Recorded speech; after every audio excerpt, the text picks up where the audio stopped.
Alrighty, we are back, and with the latest Steel City update released earlier today, it's an opportunity for us to dissect and discuss the current state of the game, the politics which have led to a hostile community, but most importantly, if these updates are worthy of your hard-earned money. Now, I've been brutally honest about the sheer incompetence and track record of Steel City Interactive, specifically when you consider Steel City have made an estimated $13 million in early access sales, have signed a partnership with Turki Al-Sheikh's Rider season, and have since received almost $20 million in funding. That is a lot of money, which is yet to translate to a quality boxing game. That's why I continue to hold Steel City accountable, breaking down the lackluster aspects of the game and also raising concerns about their unofficial influencer partnership program, where select YouTubers receive the game for free, gain access to exclusive content, and coincidentally shape a positive media narrative before anyone else, which of course drives sales for Steel City. I will touch on that later. The good news, apparently, my videos which represent your feedback have played a significant role in shaping the latest updates in development. So a big thanks to JX Shep for ensuring our feedback gets heard. With that, let's take a look at what Steel City have to offer. We begin with the latest punch updates. Off the bat, we see there is a huge improvement in the lunging straight,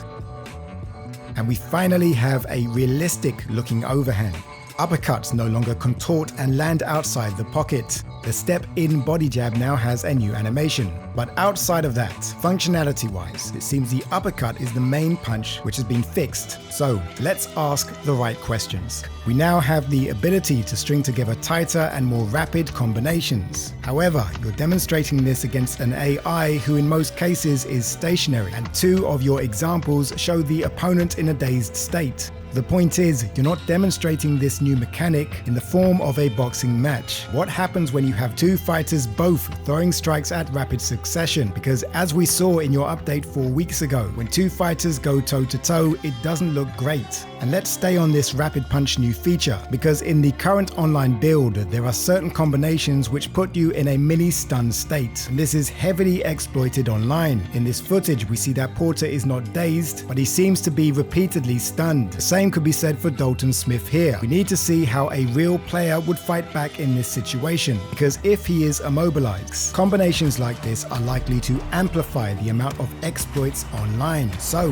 how are you deciding which punches trigger being hurt, dazed, or stunned? And have you considered and tested if these combinations can be easily exploited online? We move on to blocking. Now, they generalize for over 2 minutes how blocking has been fundamentally improved across the board. Since we haven't played it, we can only give them benefit of doubt. But what about the specific blocking related exploits which are ruining online play? For example, is the Ali slap still able to penetrate your block? There's no assurance here that southpaw body uppercuts no longer penetrate through your guard. These are game-breaking exploits, and alluding or placating to it being fixed is simply not enough. We need to see it with our own eyes. We move on to stamina balancing, and again they generalize the improvements across the board, but in order to confirm that stamina has been improved for the better, we need to see unedited footage. Case in point, here we see Deontay Wilder throwing a power overhand, followed up with 4 more hooks. His short-term stamina is depleted, but then the video skips 30 seconds. His stamina is mostly regained, and we see Deontay Wilder slip and land a power straight, but within the replay, we see that Deontay Wilder throws 2 power straights. So within the span of 30 seconds, Wilder throws a power overhand, followed instantly by 4 hooks, and closes the show with 2 power straights. That's a lot of energy exerted in a short space of time, but there's barely any change to his short or long-term stamina. And by the final blow, Deontay seems fresh. Something I just noticed post-edit is that we see that diagonal dodge still doesn't have a stamina deterrent. The question is, how does this translate to online play? Because in its current build, the lack of a stamina deterrent means if you use a lower rated fighter and you find yourself against an overpowered high rated fighter, you are going to be fighting on the back foot the whole time in survival mode. Of course, I can only speculate, which is why you need to show unedited footage so that what we see matches what you say, but we will explore why that likely won't happen in a second. For now, we move on to health and damage balancing. They state they've introduced directional damage, and they suggest that if you're using forward momentum, your strikes are likely to cause more damage. Now, the success of that really depends if it's physics-based or hard-coded. Damage is not determined just by one object moving forward. If the target is stationary, it won't cause as much damage as a head-on collision. For example, a head and a fist moving towards each other. When we look at a boxing competitor created by two developers in their spare time, despite it clearly being a work in progress, you genuinely feel that momentum, speed, weight, and positioning play a role in the impact of the strike. And that's because it's physics-based. On the other hand, with Undisputed, there's a feeling of the uncanny valley. We see Joe Frazier and Floyd Patterson going toe-to-toe. Now, my guess is that directional damage is hard-coded, and there isn't enough variety in how different events relate to one another, which is possibly why this entire sequence looks like something you'd find in Mortal Kombat.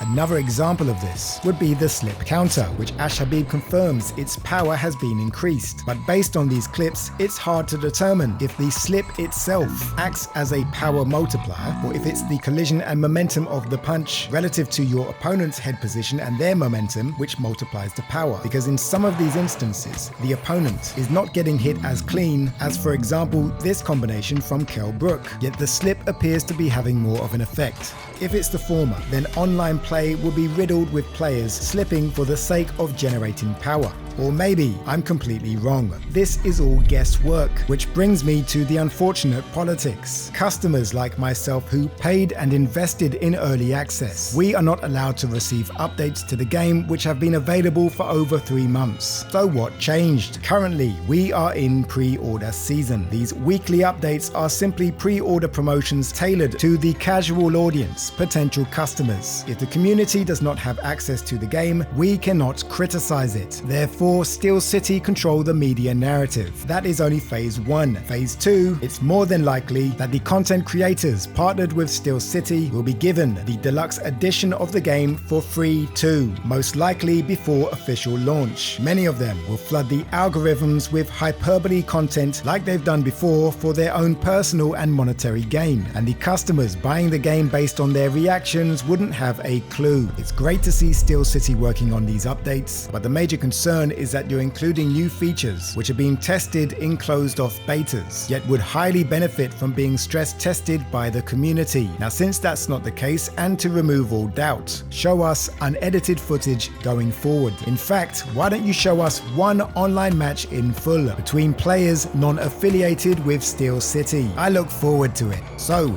would I recommend anyone to pre-purchase this game? No. Simply have patience. Do not trust anyone affiliated with Steel City Interactive. Wait for honest reviews from independent sources so you can get real unaffiliated feedback. Let me know what you guys think of the latest updates in the comments. A big thank you to everyone who has subscribed, and if you're a fan of boxing games, make sure to check out these videos. Take care. Peace.